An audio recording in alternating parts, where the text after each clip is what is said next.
Comment ça va la santé? Pas fort. Eh ben viens, on va te soigner.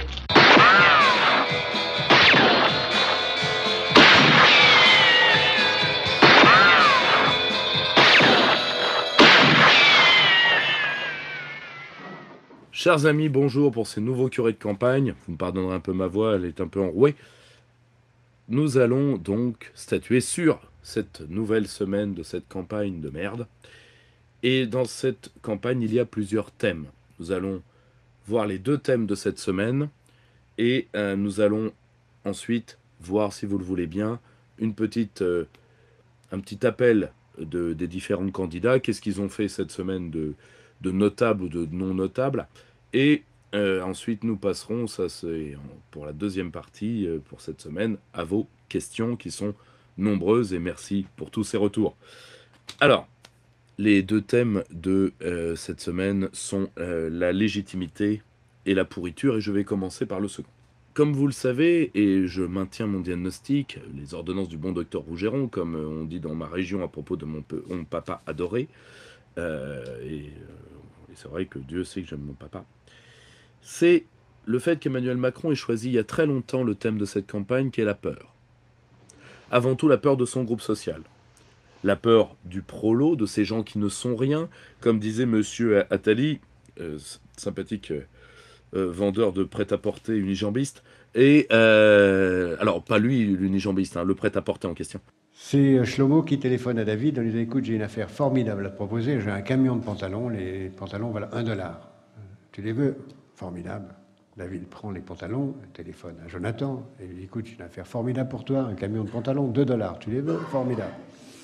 Jonathan téléphone à Shaul qui lui propose $3 et l'histoire continue.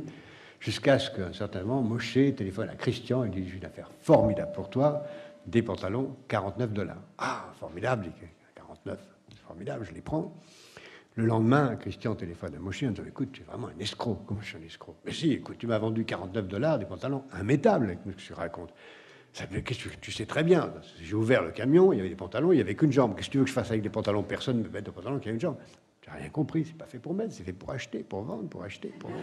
Ces gens, ces résignés réclamants, ces gens qui demandent des miettes de richesse qui ne leur appartiennent pas. Même si au passage, c'est eux qui les produisent, hein, mais bon, c'est pas grave. On n'en est plus là. Et il est évident que quand la peur s'instille dans un corps social, elle le fait pourrir. Ce qui est normal. La peur est régressive.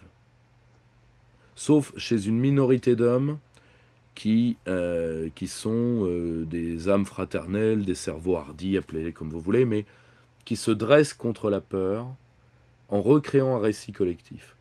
Ça, c'est le rôle des chefs. C'est ce qu'Emmanuel Macron n'est pas, et en s'attaquant à une infirmière sans boulot il n'y a pas longtemps... Oui. On n'a plus de travail, aidez-nous. Vous avez plus de travail? Pourquoi obliger les soignants? Pardon, pourquoi obliger les soignants de se faire vacciner? Monsieur, vous savez très bien que ça ne fonctionne pas. Mais, non, Monsieur, comment on vit? En fait, S'il vous plaît, laissez-nous reprendre notre travail, on a besoin d'être... parler avec moi, d'abord, le mieux c'est de ne pas me filmer, par courtoisie, parce que moi je viens vous voir gentiment. Pardon. Et je comprends Autant pour moi. votre émotion. Là, en tout cas, le gouvernement, à court terme, il va pas enlever l'obligation vaccinale. Je veux juste reprendre mon travail, c'est tout ce que je vous demande. Mais en tout cas, laissez-moi travailler. j'entends cet engagement. Mes collègues souffrent. Il Merci y a beaucoup de vos collègues qui sont fait vacciner, plus de 95%. Oui, mais ils sont seuls. Il a illustré ce qu'il était, parce que... je vais vous citer un auteur que j'aime beaucoup, parce que je trouve que c'est un des derniers génies du cinéma français. Heureusement, il est jeune.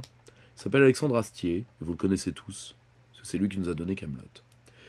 Et un jour, il a mis dans la bouche de Pierre Mondy, celui qui jouait les Cordiers, qui était un grand acteur de théâtre. Et il lui met dans la bouche, alors qu'il est César, cette excellente définition du commandement, qui est les chefs de guerre, on a des bons, des mauvais, des pleines cagettes. De temps en temps, il y en a un héros, une légende. Parce qu'il se bat pour la dignité des faibles. C'est ça le commandement dans notre culture. Il y a différentes cultures politiques, il y a celle des tyrans orientaux, il y a... Voilà. Dans notre culture, ce que De Gaulle appelait l'homme de caractère, et ça se voit à des petits détails. Par exemple, il était dans la chevalerie gaulienne, quand vous étiez ministre, vous aviez interdiction on n'engueulait pas au-dessous du rang de ministre. On n'engueule pas les petites mains, on n'engueule pas les petits, on engueule les chefs. On est fort avec les forts et doux avec les faibles. Parce que sinon, on n'est pas chef. Mais ça, Emmanuel Macron nous l'avait déjà prouvé. Et vous voyez, la pourriture prend tout le corps social par la tête. C'était la phrase de Mao, le poisson pourri par la tête. Et bien évidemment, on ne peut pas parler de pourriture sans parler de Robert Ménard. Il m'a mérité, je dois dire. Le Ceausescu de Béziers m'a mérité. Parce que là, pour le coup, ça fait... alors, je ne l'ai jamais tellement épargné, mais là, pour le coup, il mérite qu'on s'y attarde un petit peu. Et je suis d'autant plus légitime à le faire que je vais vous raconter une anecdote personnelle. Quand Robert Ménard fait ce qu'on appelle son coming out patriote, qui en réalité était du flanc de A à Z, et j'ai été l'un des premiers à le dire, il est sur une chaîne de l'ancien câble, qui peut-être est iTélé, je crois, c'est à vérifier. Et il invite, entre autres, alors il a des duels, par exemple, il s'engueule avec mon ami Pierre Cassène, de Riposte Laïque. Et surtout, il a ce frontal avec Bernard Lugan, où notre Bernard, tout de son aristocratique moustache, lui dit « Nous vivons dans un monde castré. Je parle viril, monsieur. » Et du grand Bernard, c'était sur la Coupe du Monde en Afrique du Sud, si vous vous rappelez. Or, tout le monde se dit « Mais Ménard a nos idées. » Non. Ménard n'a pas nos idées. Et le problème, c'est que comme le camp national a été humilié par ce type qui nous a insultés pendant des années, qui a insulté la position diplomatique de la France. Je rappelle que pendant le passage de la flamme olympique, il manque de créer un incident diplomatique entre la France et Pékin. Si vous voulez, au nom de sa définition de la liberté de la presse. Or, c'est très drôle, je rappelle que les pays où on tue le plus de journalistes, c'est ni la Chine ni la Russie, c'est des pays comme le Brésil, et j'aime énormément le Brésil, et surtout le Mexique. Mais là, par contre, on n'y va pas. Ah, il est vrai que le cartel mexicain est rugueux. Ah, je vous le dis tout de suite, 40 000 morts civiles par an, c'est rugueux. L'armée russe les fera pas en Ukraine, je vous le dis tout de suite. Bon. Et en plus, ils filment le tout, ils travaillent à l'arme blanche, enfin... Bon, sombrero si on veut, mais attention, les chihuahuas ont des grandes dents maintenant. Bon, donc, le brave Robert Ménard, au début, le camp national ne veut pas en entendre parler, et moi je le dis, parce que je reste un homme des Lumières, hein, comme dit une partie de la droite, je ne suis pas suffisamment réactionnaire, je pense que la patrie comme la raison peut arriver dans le cœur de chaque homme à un moment de sa vie.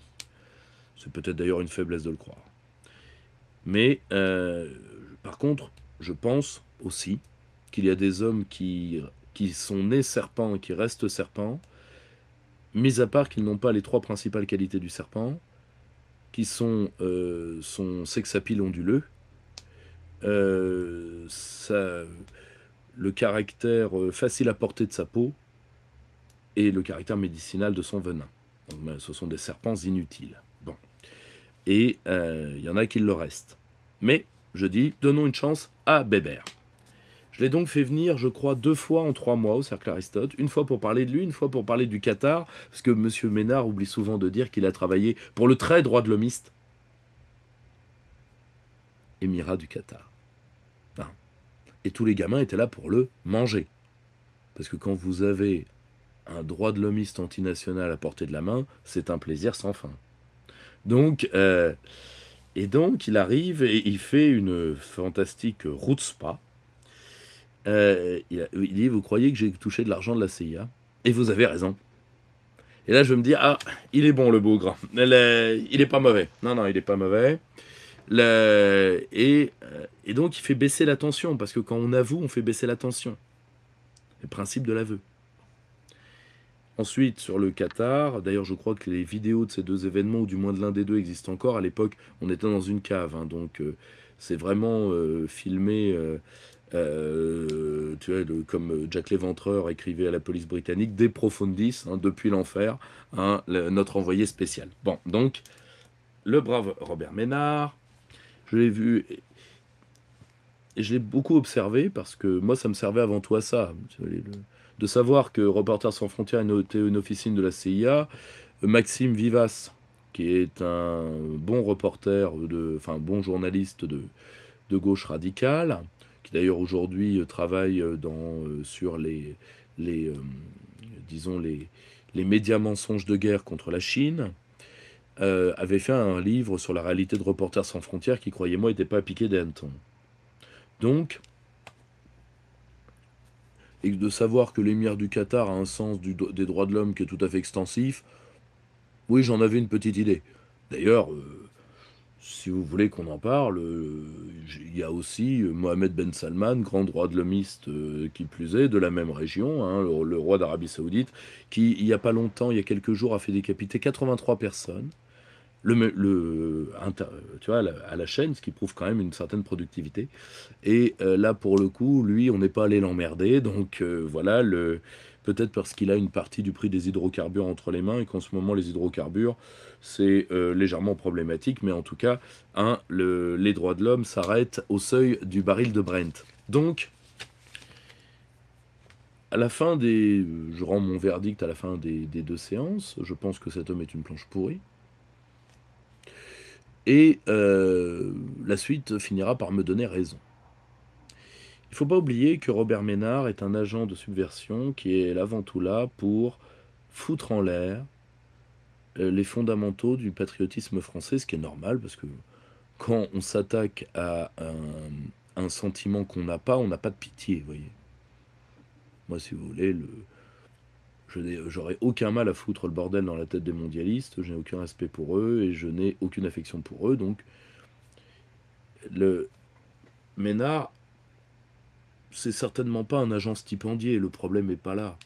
Le problème, c'est que vous avez des hommes qui sont intrinsèquement dans la destruction du fait d'autrui, et dans la destruction des perceptions d'autrui. Il y a des gens qui agissent comme ça, c'est la dérive des gourous de secte, etc. Ménard, c'est un peu ça. Il va commencer par saloper une partie de la campagne de 2017. Il prend pour cible Florian Philippot, à peu près comme tous les crétins. Et pourquoi? Parce qu'il est européiste à en crever, occidentaliste à en crever, ce qui pour un mec qui a touché de l'argent des Américains s'explique assez facilement, hein. Plus près de toi, Seigneur. Donc,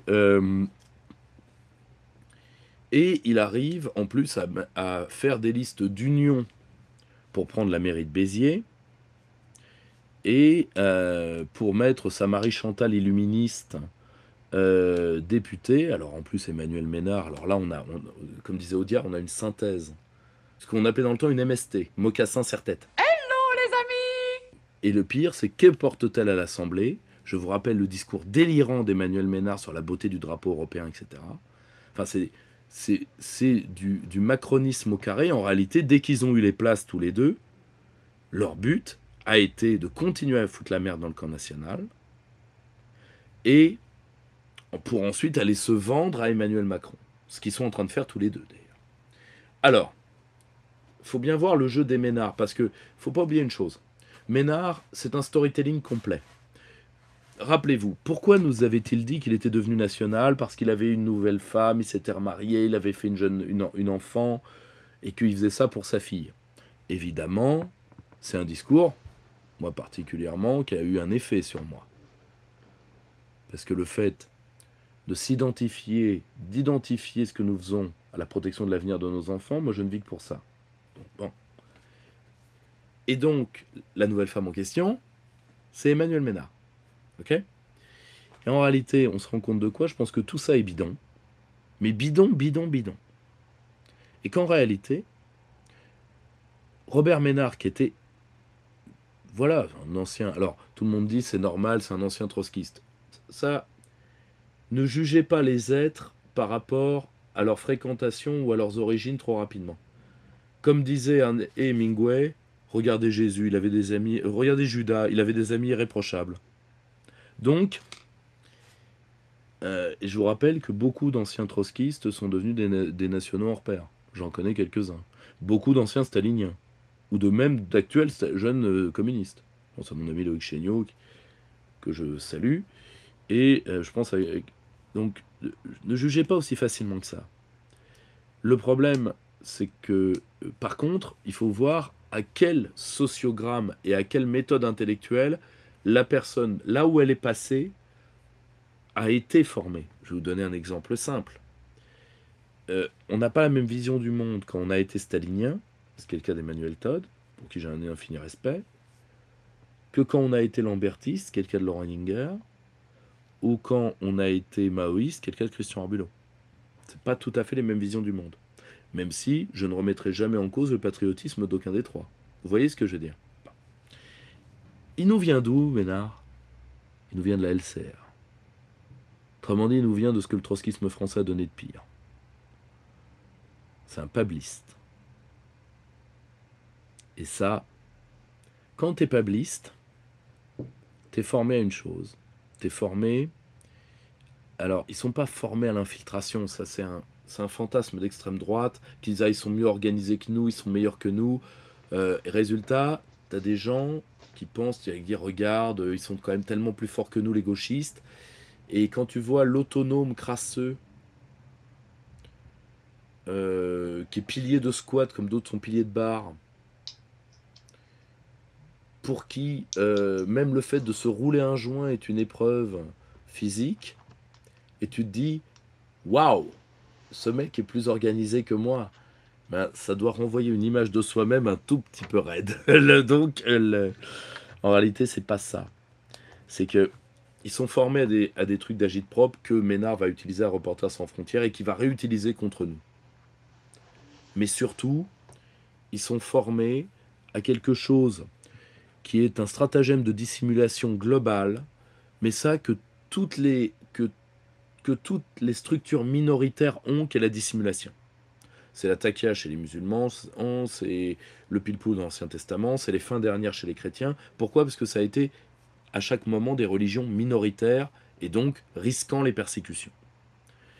Eh bien, les trotskistes ont été pareils, tout comme il y a toujours dans un groupe minoritaire la tentation d'avoir ce qu'on appelle ce que Machiavel appelait une pensée de derrière. Ça, c'est tout à fait normal. Gestion municipale que je qualifierais de la gestion Bompard, c'est-à-dire de mettre la police municipale un peu partout. C'est ce que j'appelle la gestion, le paternalisme sécuritaire de droite à l'échelon municipal, qui a été fait d'ailleurs par des gens très bien. Hein. Ça a été fait par... alors Alliot, j'en très bien, mettez Alliot à part. Mais Alliot l'a fait à Perpignan, mais des gens très bien l'ont fait. Je pense Nicolas Dupont-Aignan l'a utilisé hier, mais il n'a pas utilisé que ça. C'est la base de la méthode Balkany à Levallois. Hein. Donc, c'est-à-dire flic et surtout caméra de surveillance. Donc bon, pourquoi pas? Alors que une vraie gestion municipale, c'est d'avoir une ambition économique pour sa ville. Vous voyez, prenez la ville de hier. On peut penser ce qu'on veut de Nicolas Dupont-Aignan, et j'en connais toutes les limites. Mais comme maire et comme député, il a fait un travail assez remarquable. Et comme maire, absolument remarquable. Quand il prend hier, il a une des villes les plus endettées de France. Il en fait aujourd'hui l'un des poumons économiques de l'Essonne. Alors que Perpignan comme Béziers sont toujours des villes en voie de tiers-mondisation avec leurs administrations actuelles. Quoi qu'on en pense. Donc, et là, M. Ménard, après avoir foutu en l'air la campagne de Marine, pousse Zemmour à y aller. Dès que Zemmour y va, lui crache dessus, revient vers Marine, puis finit par lui cracher dessus. Et aujourd'hui, comme il sait que de toute façon tout le monde a bien vu le visage du faisan, eh bien, il va se donner à Emmanuel. Et évidemment, Ménard ne s'achète pas, Ménard se loue.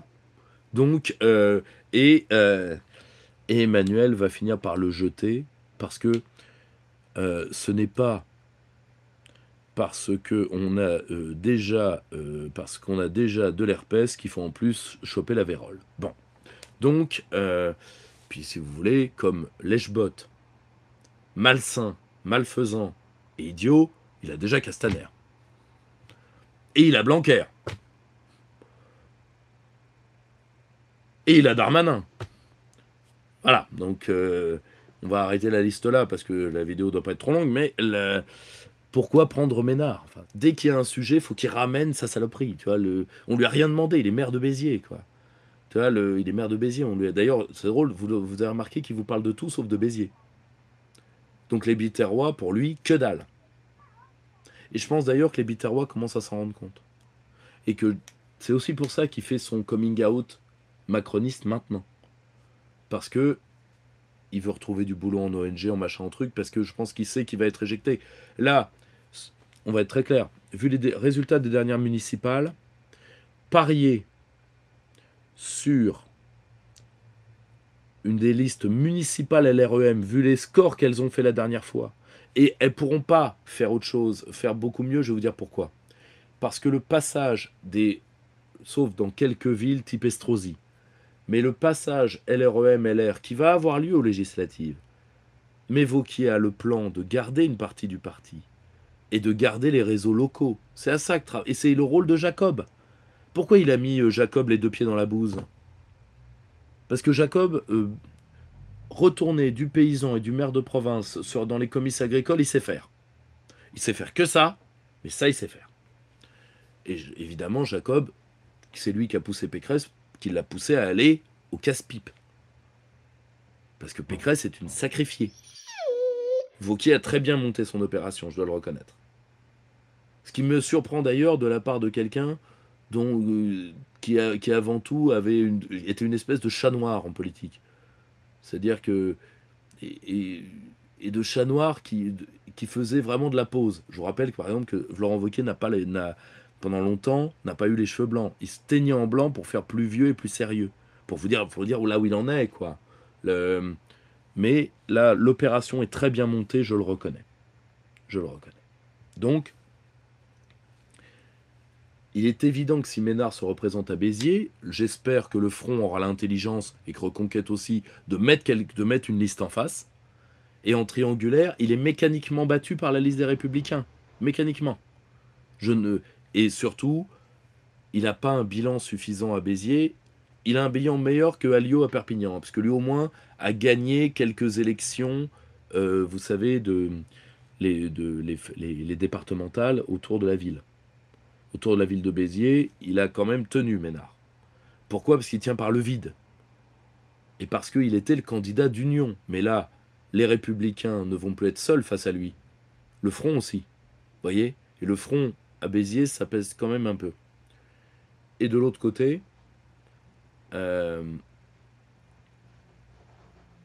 vous avez une ville comme Perpignan où Alliot a perdu toute la périphérie de Perpignan déjà. Donc ça sent quand même le sapin. Mais ils gèrent leur ville à peu près de la même manière. Donc, le problème, c'est qu'il était évident que Robert Ménard allait trahir tout le monde. Il a trahi Zemmour. Et il trahit Zemmour sur quoi? Sur l'immigration. Et là, la dernière leçon, merci Robert. Merci Robert, merci. Tu vois, merci d'incarner pour notre monde la figure de la déchéance du traître. Comme disait un de mes auteurs qui parlait d'Émeric Choprade à l'époque, rendez-nous Judas. Rendez-nous Judas. Parce que tu vois, tu as eu des grands traîtres dans l'histoire. Tu as eu Flavius Joseph. Tu as eu Judas. Tu as eu Iago dans Othello. Tu as eu la saloperie là, qui a tué des résistants, là, celle qu'on appelait la chatte pendant la Seconde Guerre mondiale. Et maintenant, on a Ménard. C'est-à-dire que si tu veux, même dans le mal, on tombe dans les abysses. C'est-à-dire que rien ne nous sera épargné. Tu vois. Même le mal passe à travers la cuvette. Or, merci Robert d'avoir incarné ça jusqu'au bout. Revenons sur cette affaire parce qu'elle est intéressante. Monsieur Ménard est européiste à en crever. Quand on est européiste à en crever, on est nécessairement occidentaliste. Robert Ménard, évidemment, face à l'Ukraine, il fallait qu'il retire le masque. Qu'est-ce qu'a fait Robert Ménard? Rappelez-vous les fameuses journées des identitaires. Il y avait eu un discours d'Éric Zemmour assez dur, c'était les assises de la droite. Et que dit Robert Ménard aux identitaires? Il n'y aura pas de remigration. Eh oui. Ce qui est normal, hein. il est européiste. Remigration, je rappelle qu'en droit européen, les expulsions collectives commençant à 2 sont interdites. Vous devez faire autant de dossiers individuels. On n'est pas sous le général de Gaulle où vous aviez le préfet à l'immigration qui disait « Combien vous en avez ? 500 ? Ils partent dans la journée. Dehors. » Ça, c'est terminé, ça. Il faut faire autant de dossiers d'instruction pour pouvoir virer quelqu'un qu'il y a de mecs. Donc, 5000 expulsés, 5000 dossiers. OK ? Donc, la remigration de masse, vous vous la mettez sous le bras. D'accord ? Et évidemment, parce que quand on est européiste, on n'est pas que contre le refoulement de population. Ça, c'est interdit, hein, droit européen. Interdit, forbidden. Hein. On est immigrationniste. Libre circulation des capitaux, des services, des biens et des personnes. C'est quoi la libre circulation des personnes ?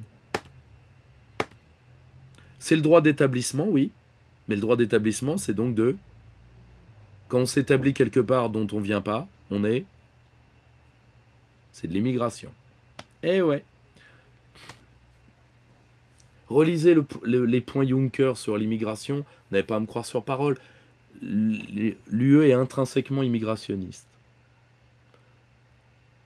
Et son droit fait en parallèle avec la Cour européenne des droits de l'homme, au nom du dialogue des juges, ils le disent eux-mêmes, hein, vous savez, moi les gens qui me disent de toute façon c'est pas grave, l'UE n'a été immigrationniste qu'à partir du moment où elle a pu toucher l'immigration. Donc à partir du sommet d'Amsterdam. Non. La CEDH a fait le travail avant, en partenariat avec les cours de l'Union. Elle l'écrit elle-même, au nom du dialogue des juges. Donc tant que l'UE n'avait pas l'immigration dans les mains, ce qu'elle a aujourd'hui, elle vous emmerdait quand même, elle emmerdait les États en rajoutant des droits aux immigrés, en soutenant la CEDH, qui elle est la Cour, je vous rappelle, du Conseil de l'Europe. Voilà. Et donc Robert Ménard a fait la révolution copernicienne de la droite bourgeoise, c'est-à-dire européiste, symbolique identitaire, c'est-à-dire qui est l'équivalent de l'islamisme. Hein. Vous savez, quand Enarda prend la Tunisie, ils voient les roues des vélos, ils appellent le FMI. Eh bien, l'identitarisme à la Ménard, c'est ça. On fait des impasses Bastien-Thierry et on laisse l'UE gérer. C'est le ralliement par la droite au macronisme. Très simple. Au nom du libre marché et de l'Europe. Et le pire, c'est à qui s'en prend-il ? Il s'en prend à Marion Maréchal Le Pen, qui vient de rejoindre Éric Zemmour, on va en parler tout de suite, et en disant elle n'a pas de cœur, etc., parce qu'elle a dit, ouais, les immigrés, syriens, parce que Ménard avait dit, je regrette ce que j'ai fait pour les Syriens. Et vous direz ça aux gens qui ont fait le Bataclan, qui ont vécu dans leur chair le Bataclan. Et lui, il dit, elle n'a pas de cœur. Bah oui. Le problème, c'est que là où Ménard a raison, parce que lui, il est cohérent, hein. Il est européiste, donc immigrationniste. C'est quand on est européiste et non immigrationniste qu'on est incohérent. Donc, malheureusement, la personne incohérente entre Ménard et Marion Maréchal, et même si j'aime bien Marion Maréchal, la personne cohérente, c'est Ménard. Cohérente dans sa saloperie, cohérente dans sa traîtrise. Mais cohérent quand même. Voyez ?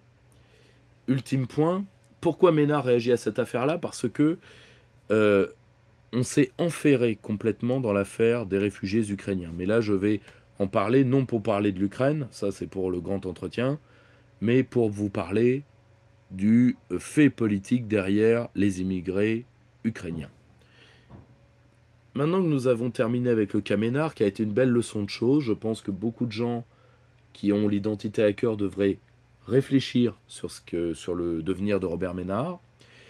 Moi, je le dis sincèrement, nous pouvons déjà bien comprendre que l'unité du camp national passera aussi par le fait de châtier des traîtres.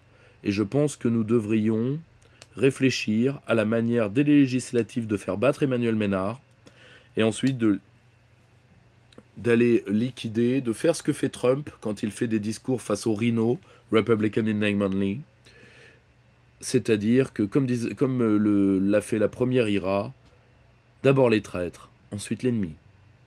Réfléchissons-y tous ensemble, mes amis. Nous avons un grand pouvoir créateur, mais un grand pouvoir créateur implique aussi d'avoir un fort pouvoir de nuisance. Donc, maintenant, petit appel des candidats pour aller vite. Alors, pas de nouvelles de l'extrême gauche jusque-là. Monsieur Mélenchon continue son appel de vote utile. Monsieur Jadot dit qu'il en a déjà tellement marre de la campagne, et j'avais raison. Là, il en a marre, les meetings, etc. Yannick, mais oui, Yannick, t'en as marre. Et puis Emmanuel qui ne t'appelle toujours pas. Il te fait languir. Mais tu le recevras, ton petit texto. Hein? Bienvenue à la gamelle with love. Signé Emmanuel. Tu l'auras, Yannick, tu l'auras. Mais là, oui, il faut t'économiser. Bah oui. De toute façon, tu sais très bien que tu vas t'étaler au présidentiel, ce qui te permettra de te ramasser aux législatives. Donc, puis toi, t'en as rien à foutre. Toi, tu veux rester au Parlement européen. Hein? Pas beaucoup de boulot et beaucoup de belles pépées. Hein, Yannick? Fais attention quand même. Hein? Puis de toute façon, en plus, tu vois, t'avais tout prévu. T'as même prévu la tête de la personne que t'allais donner à Emmanuel Macron. Parce que je pense que malheureusement, la personne la plus travailleuse et la plus intègre des Verts, Michel Rivasi, je pense que tu allais offrir sa tête. Parce que tu peux pas avoir la pire ennemie de Big Pharma et le macronisme dans le même parti, mon grand. Tu le sais. Puis tu voulais t'en débarrasser depuis longtemps, Michel. Le problème, c'est que tout ce grand procès que tu avais prévu, je le sais. Est-ce que tu pourras le faire maintenant qu'Emmanuel n'en a rien à foutre de toi? Bienvenue dans la tête d'un sociopathe. Il n'en a rien à foutre de personne. De la France, de toi, du monde. Emmanuel Macron a un rapport au monde qui est solipsiste. Et dont le seul point fixe, c'est sa vieille. Bienvenue dans la tête d'un désaxé. Malheureux, hein? Donc, pauvre Yannick. Mélenchon a fait, je trouve, un très joli coup quand il s'est énervé, là, à la radio, quand il a dit, moi, de toute façon, celui qui attaquera la France, si moi je suis président, aura une réplique immédiate et cruelle. Il a compris la constitution de la Ve République. Et puis l'avantage de Mélenchon, c'est que quand il vous parle de violence comme ça, vous y croyez parce que lui, il y croit.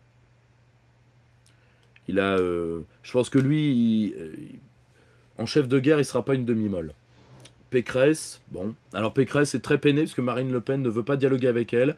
Et d'ailleurs, alors bon, Marine perdrait, hein, parce que bon, Pécresse est quand même un tout petit peu au-dessus intellectuellement, sans trop de mal.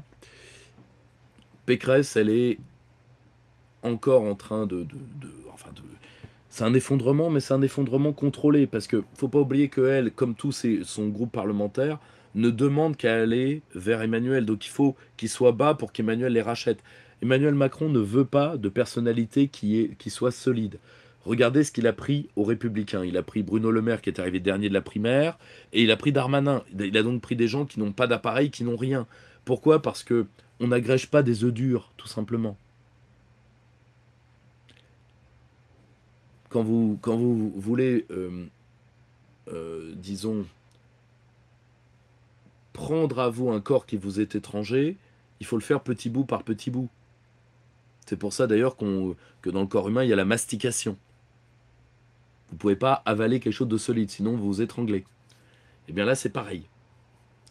Il doit juste mastiquer, et plus c'est liquide, plus c'est chiasseux, plus c'est facile à avaler. Et la preuve, Manuel Valls ne demande qu'à s'inscrire. Donc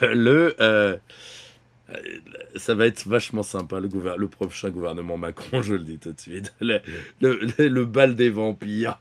Tu vois, ah, dis donc, qu'est-ce qu'on en a de la chance. Donc, ça va être une expérience zoologique unique. Bon. les candidats qui nous intéressent le plus, alors il y en a un le seul piment de cette campagne, c'est les vannes de Jean Lassalle. Vous voyez où on en est? Quand il a dit c'est une campagne de merde, là il y en a un qui a sorti un slogan extraordinaire: votez au pif, votez Lassalle. Ça, je trouve ça génial. Mais, mis à part le roi Jean, voyons le tour des candidats qui restent. Bon, je pense que Hidalgo, bilan déposé. Il nous reste les trois qui nous intéressent, donc Nicolas Dupont-Aignan, Éric Zemmour, Marine Le Pen. Barbouze de tous les pays, unissons-nous. Nicolas Dupont-Aignan va faire liste commune avec Florian Philippot, c'est une excellente chose. Il faut savoir que Florian avait demandé à ses militants de qu'est-ce qu'on fait. Ils avaient demandé un soutien à Zemmour. Zemmour n'a pas voulu de ce soutien. Pourquoi est-ce que Zemmour ne veut pas de RIC? Il veut pas de pouvoir populaire, Zemmour. Donc pas de RIC, pas de Frexit. Ok, c'est clair. C'est-à-dire européisme gestionnaire de droite, point barre, c'est-à-dire grosso modo le programme de François Fillon. C'est-à-dire on obéit aux eurocrates de mauvaise grâce. Bon. Alors que Macron, lui, il va au-devant. Lui, si vous voulez, là où certains sont dans le pétinisme, c'est-à-dire on obéit de mauvaise grâce, d'autres sont dans le collaborationnisme, c'est-à-dire ma collaboration vous est toute acquise. Voyez, hein, vous en avez un, c'est l'hôtel du Parc, et vous en avez d'autres, c'est Adolfo Ramirez. Bon. Rassurez-vous, Madame Bourdelle, c'est français, c'est la police française.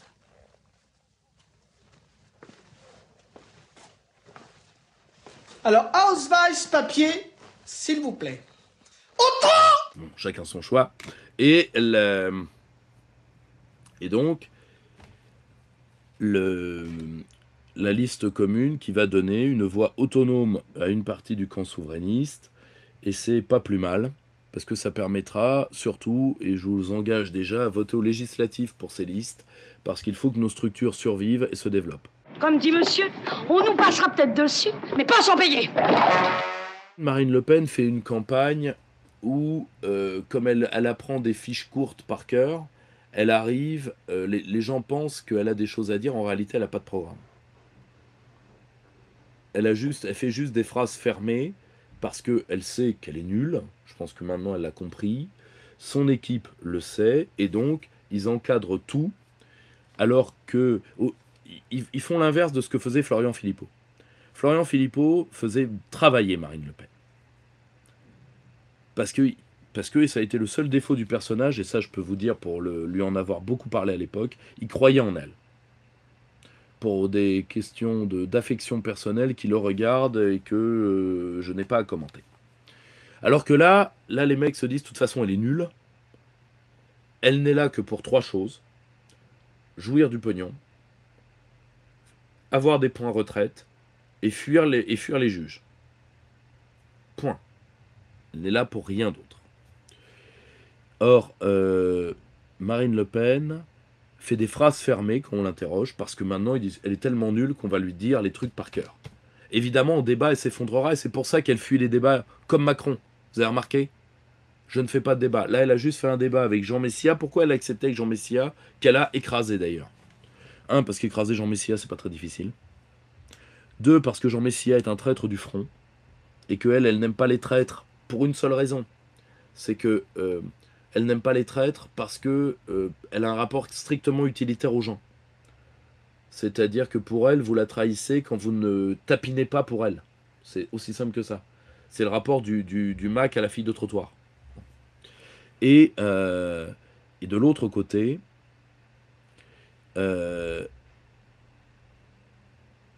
parce que Jean Messia est l'un des responsables, avec Hervé Juvin, avec Philippe Olivier et de quelques autres, du fait que le Front n'ait strictement aucune...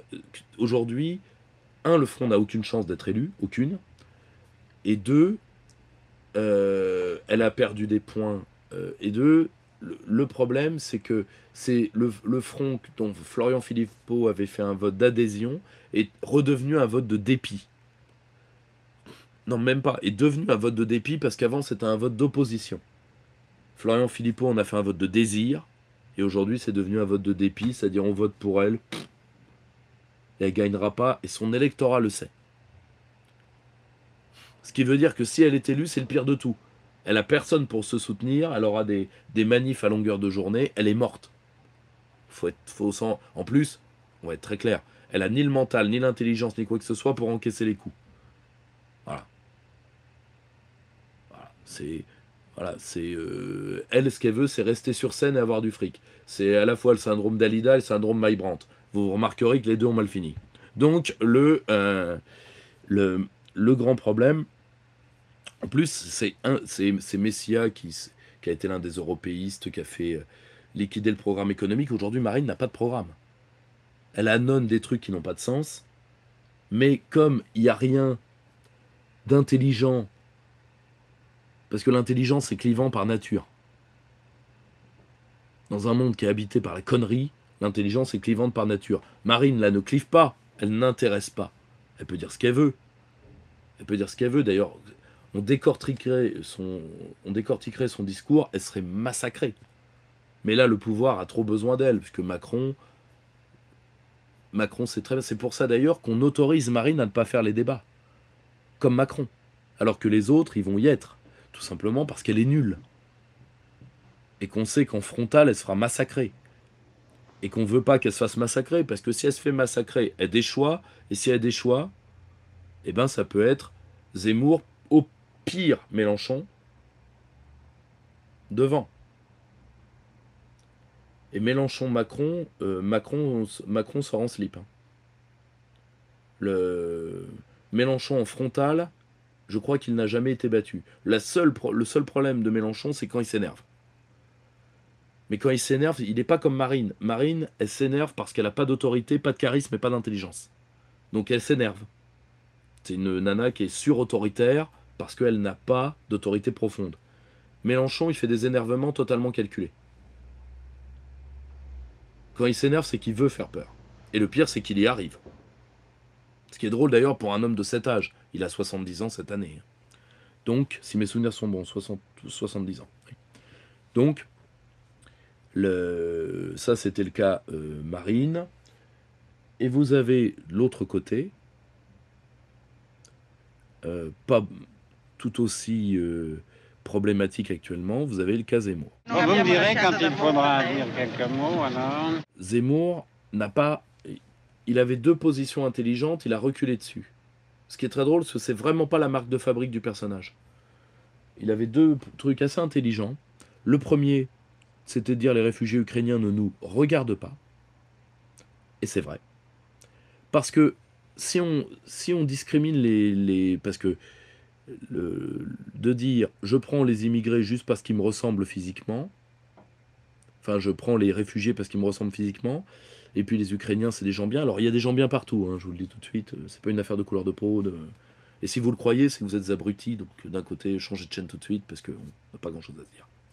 Mais le problème c'est qu'il y a des gens qui connaissent bien les Ukrainiens en France, c'est nos services pénitentiaires. Parce qu'on a une forte communauté ukrainienne, parce que malheureusement, ce sont de gros fouteurs de troubles.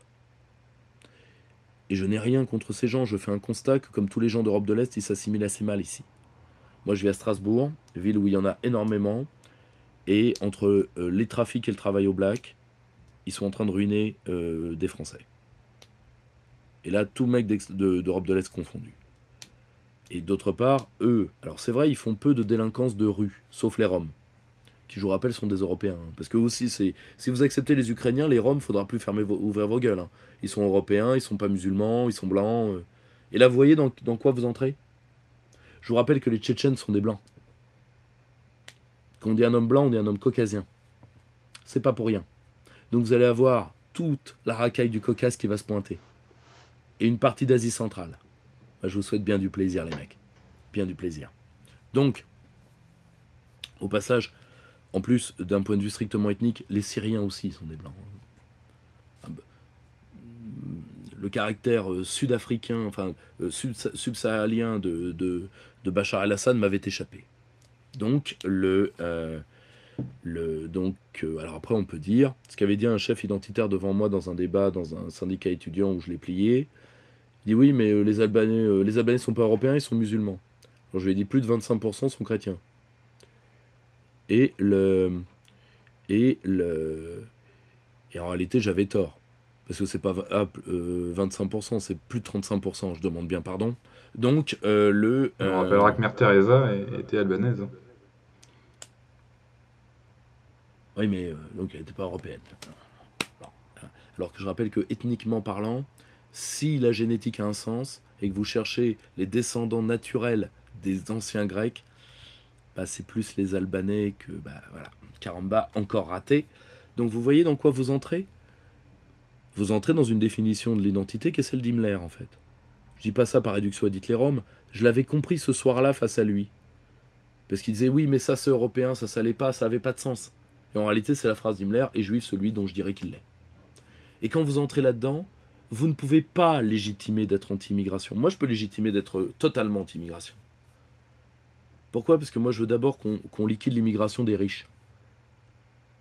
Et à partir de ce moment-là, ni la gauche, ni les humanistes, ni qui que ce soit n'a quoi que ce soit à me dire. Moi, je ne pille pas l'Afrique. Je veux que ces étudiants qui viennent se former ici retournent là-bas. Je veux bien même leur construire des facs pour qu'ils les forment là-bas.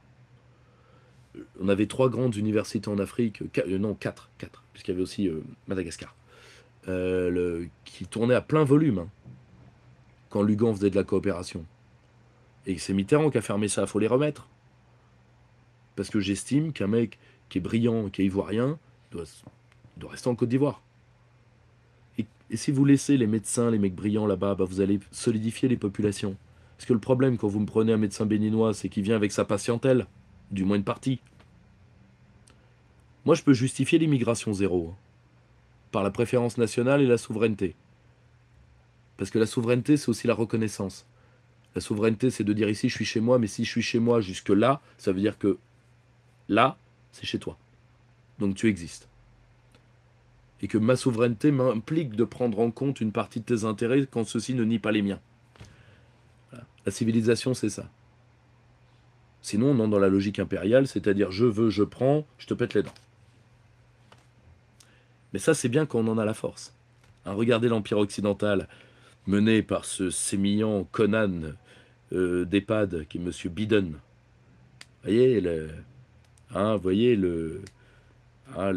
Comment dire, c'est l'Occident de Michael Caine jeune à Biden, tu vois, de 20 000 lieues sous les mers à 20 000 vieux sous mes mers. Vous voyez ce que je veux dire, hein? Vous voyez. Malheureusement, on ne va plus faire de guerre impériale avec ça. Hein, les courses de déambulateurs, bon. Vous voyez, malheureusement, c'est un peu terminé pour nous, les temps impériaux. Il est peut-être temps de le comprendre. Donc, le problème, c'est qu'on a reculé sur la position des immigrés ukrainiens. Alors, il ne s'agit évidemment pas de vouloir du mal à ces pauvres gens. Il s'agit qu'ils soient reçus de manière extrêmement décente et temporaire sur un territoire qui est proche du leur, qui est le territoire polonais, de donner tout l'argent nécessaire, et ça c'est un impératif humain, mais qui est déjà incarné par quelqu'un qu'on n'a toujours pas entendu, qui est le commissariat aux réfugiés. Je rappelle qu'il y a un haut commissariat aux réfugiés à l'ONU. À quoi ça sert? Si c'est pas eux qui gèrent ça, ça veut dire que c'est quoi, une niche de hauts fonctionnaires? Bon. Et de les renvoyer chez eux en pleine sécurité, aussi vite que possible, une fois qu'on aura fait le décompte des dégâts. Et à titre personnel, j'entrerai dans aucun détail du conflit ukrainien, c'est pas pour ce type de vidéo. Mais je pense que la Russie, comme elle l'a fait pour Grozny, rebâtira la partie de l'Ukraine où a eu lieu les combats. Je le pense. Pourquoi? Parce qu'elle estime que c'est chez elle, tout simplement.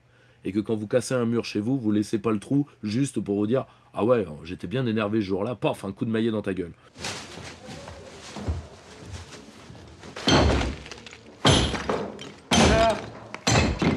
Ça va, vous, sinon? Faut se méfier. Ils vous foutent des tuyauteries, n'importe où. Ah! Tu vois, donc, vous voyez, c'est aussi simple que ça. Et il a reculé sur une autre chose. Il avait dit, oui, moi, je veux quelqu'un qui fasse ce que Poutine a fait pour la Russie. Ben, il a raison. On peut dire ce qu'on veut de Vladimir Poutine. Il mange des enfants. Il mange des enfants en plus avec de la béarnaise. Enfin, c'est un plouk, en plus, un ploukos de Ruskov de merde. Voilà, on peut de Ruskov de tu biperas, hein, parce que il paraît que je suis vulgaire maintenant d'après YouTube, donc on me censure des vidéos pour ça, donc tu biperas. Mais tu vois, c'est le Ruskov, tu vois, il prend le caviar avec les mains, la vodka à la bouche ou inversement. Enfin bon, il est ce qu'il est, mais Vladimir Poutine a restauré la dignité, les circuits économiques internes et une partie de la démographie russe qui pour un seul homme est pas mal. Ou alors, si on dit que ça c'est mal, alors qu'est-ce que je dois penser du nain Magyar? Alors, y a-t-il des questions? Allez-y. Oui, bah, allez. De Flamby, comment dire, le sex appeal de Tulle, et d'Emmanuel Narine Magique. Tiens. Au passage, vous allez être très content de l'apprendre, François Hollande avait fait une cellule pour se présenter si Anne Hidalgo renonçait. Comme quoi, cette présidentielle est une présidentielle de merde, mais on a échappé à pire. Donc, bon, très bien. Et donc, le problème, c'est qu'il ne faut jamais se renier. Et là, Zemmour est prisonnier de quoi? Je l'ai dit, est prisonnier de l'union de la droite, parce que l'union de la droite, c'est aussi l'union avec la droite atlantiste. Et qui n'a d'atlantiste que comme seule identité. Vous prenez des Goasgen, alors Goasgen nous a délesté de sa présence, mais vous prenez des Madelin, des Longuet, etc., mis à part d'être à quatre pattes devant les Américains, qu'est-ce qu'ils ont comme idée en fait? Ces gens-là, ils ont tout trahi. Mis à part l'atlantisme, parce que quand tu trahis l'atlantisme, c'est pas que t'en as pas envie, c'est que là, le couperet est quand même raide. Vous savez que les milieux atlantistes, c'est pas tout à fait rien en France. Donc, Zemmour recule, et ce qui recule réellement, très difficile à dire. Parce que le problème, c'est que dans la masse des 20% de gens qui ne sont pas encore fixés, il y a phénomène qu'on n'avait pas vu à cette grandeur, on a quand même beaucoup de gens qui refusent de répondre au sondage. Donc on peut avoir quand même la surprise Zemmour. Il ne faut pas oublier que la principale utilité de Zemmour, c'est de nous débarrasser de Marine. En plus, les deux partis risquent de s'annuler aux législatives complètement. C'est-à-dire qu'ils vont être dans une dynamique qui va être Sarkozy-Le Pen, c'est-à-dire de surreprésentation de celui qui va être sorti gagnant au premier tour des présidentielles, donc risque de disparition pure et simple pour l'autre, et donc tout le monde va devoir se maintenir et faire des listes triangulaires. Et comme les Républicains et En Marche, eux, vont se désister, on va mécaniquement être éliminé. Alors le Front peut sauver quelques députés, mais vu ce que le Front fait de sa députation, c'est-à-dire rien, je vous rappelle que tous les textes liberticides, le Front a déserté l'hémicycle, tous. Donc, voilà grosso modo ce qu'on pouvait dire des candidats. Je termine par le camé Damien. C'est mon métier. Vous l'aimez? Oui, j'aime beaucoup. Et vous faites quoi exactement? En faisant croire qu'il est chef de guerre, alors que je le rappelle, il a été déconnecté du conflit ukrainien par entre autres les initiatives turques et israéliennes, comme l'avait très pertinemment, ce qui est une des marques du personnage, la pertinence, et puis et bien plus que ça encore, souligné Clément Nguyen. Ce sont deux pays du bloc occidental, mais qui jouent la multipolarité, c'est pour ça qu'ils peuvent parler à Poutine. Ce que Macron ne peut pas faire. On ne négocie pas avec les laquais, on négocie avec les maîtres. On ne négocie qu'avec un homme indépendant. Naftali Bennett est un homme indépendant. Avec toutes les réserves qu'on peut avoir du personnage, mais c'est un homme indépendant par rapport à la position de son pays. Bon, très bien. Ce qui fait que M. Zelensky commence à dire que l'OTAN, c'est peut-être pas pour lui. Mais ça, c'est un autre débat. Bon. Même chose pour Erdogan. Erdogan joue sur tous les tableaux. Parce qu'il est intelligent, redoutablement. Relisez le Laurent Arthur Duplessis sur Erdogan. Laurent Arthur Duplessis, qui est spécialiste de la Turquie depuis 25 ans, connaît Erdogan mieux que personne et était l'un des seuls à ne jamais l'avoir sous-estimé. Il avait raison. Macron est out, alors maintenant il se la joue avec des t-shirts, du sportwear de parachutiste, ce que je trouve ignoble. Enfin, il y a une passion pour le travestissement chez ce jeune homme qui est tout à fait particulière et qui mériterait d'être, disons, creuser, ausculter, enquester. Je dis ça, je dis rien. Mais là, la notion d'Emmanuel Macron, c'est la notion de légitimité. Car Gérard Larcher, donc triple sauce, hein, ce personnage de teen série des années 90, hein, vous vous rappelez de Buffy contre les vampires, et a dit, il enjambe la présidentielle, connaissant Emmanuel Macron, bien piètre choix de mots, il enjambe la présidentielle, et ça va poser un problème de légitimité, c'est évident. Enfin, merci triple sauce, mais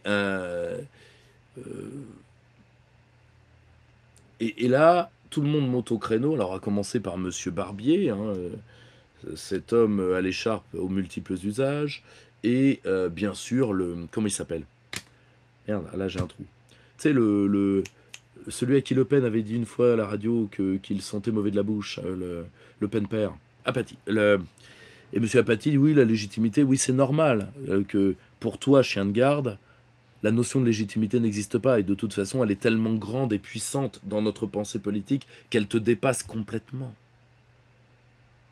La légitimité,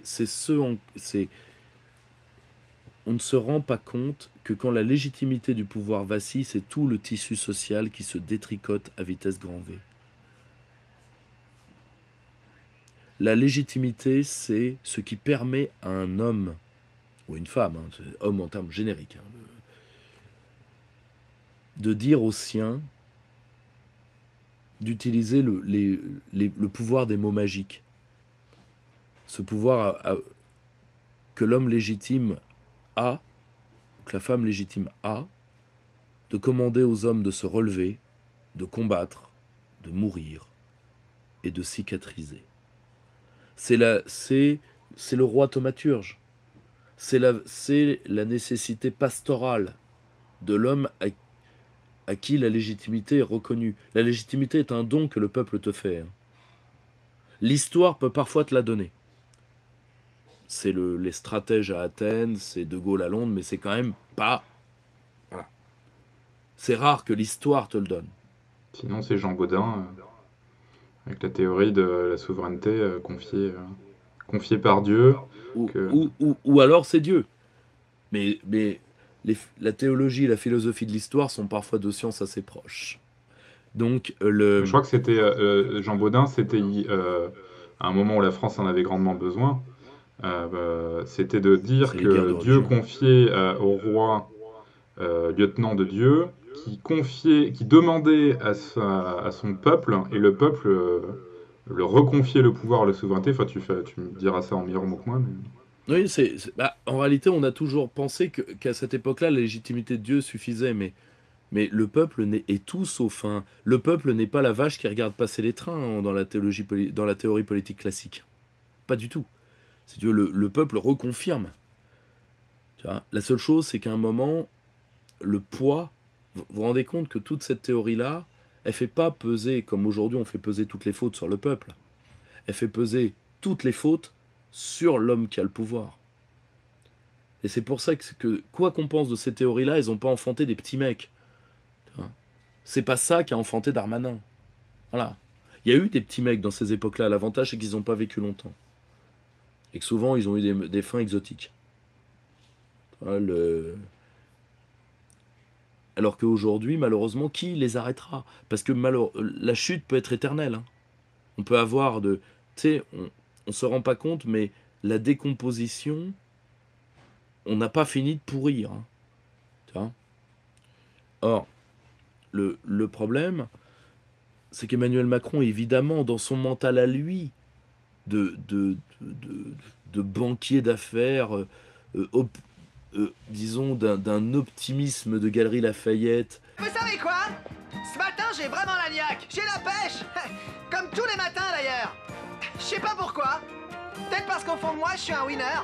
Par exemple, cet été, au ping-pong, j'ai remarqué que j'aimais bien être number one. Ici, à la Cogip, c'est comme au ping-pong. Sauf que les balles sont des dollars et que les raquettes sont des dossiers. Quand j'arrive le matin sur les coups de 7h, 7h02, je suis comme un fou. Je m'éclate. C'est ce que j'appelle ma symbiose corporate. Je suis dans ma boîte et ma boîte est à l'intérieur de moi. Et je peux vous dire que là-haut, ils apprécient ça énormément. Gland à en crever. Évidemment que ces mots-là n'ont pas de sens. Il veut pas commander. Il pense que le marché va s'en occuper, etc. Parce que ce sont des hommes qui ne sont là que pour être les gestionnaires de forces impersonnelles. Ils n'ont pas confiance dans l'homme. Ils pensent que l'homme a besoin de tuteurs. Et de tuteurs, l'avantage c'est d'avoir des tuteurs qui sont comme des pilotes automatiques de société. Le marché, le droit, etc. Et puis c'est l'avantage de l'avantage, c'est que quand tu nies la légitimité, toi tu te places derrière les régulateurs automatiques. Parce que derrière le marché, il y a des hommes, derrière le droit, il y a des hommes. Et donc tu vois, tu as les deux trucs. Tu es à la fois irresponsable, parce que la légitimité n'est rien pour toi, et en plus t'encaisses. Tu vois. Donc tu as les deux aspects de la corruption. Tu as la corruption morale et la corruption pécuniaire. Tu as œuf, jambon, fromage, comme dirait Benoît Hamon. Donc sauce samouraï. Donc pas œuf, jambon, fromage, salade tomate oignon, pardon. Hein, et sauce samouraï. Mais œuf, jambon, fromage, c'est l'archer, mais beaucoup de fromage. Donc et beaucoup d'œufs aussi. Donc et beaucoup de tout, autant qu'on y est. Mais de toute façon, c'est les sans-dents qui payent, ce qui est normal d'ailleurs. Il faut bien que l'archer mange. Toi, t'as pas de dents pour mastiquer. Il faut bien que si on paye la bouffe, il faut bien qu'il y ait quelqu'un, sinon c'est du gaspillage. D'un côté, il y a un patriotisme chez l'archer, tu vois. Il prend les excédents de victuailles et puis les stocks. D'ailleurs, il a la taille du stockage qui commence à sortir du cabas, quoi. Donc, le problème, tu vois, c'est que ce sont des gens qui veulent à tout prix fuir la responsabilité. Et ça, c'est un problème anthropologique majeur de la modernité, c'est la fabrique en série de grands adolescents attardés. Tu vois, c'est une sorte de syndrome Peter Pan politique qui est absolument hors norme.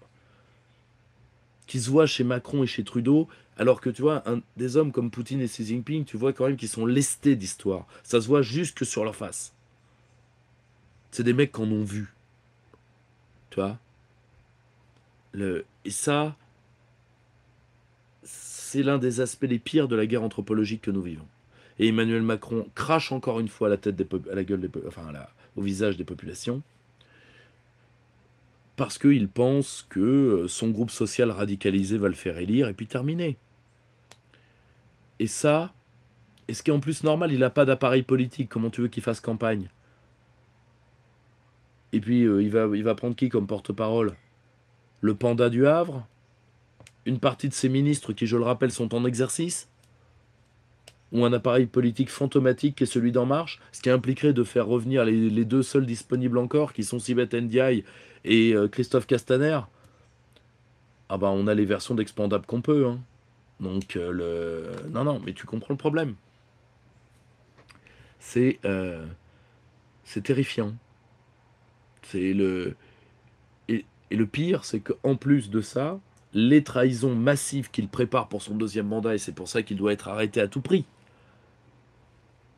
eh ben on a déjà l'avant-goût avec l'affaire Corse.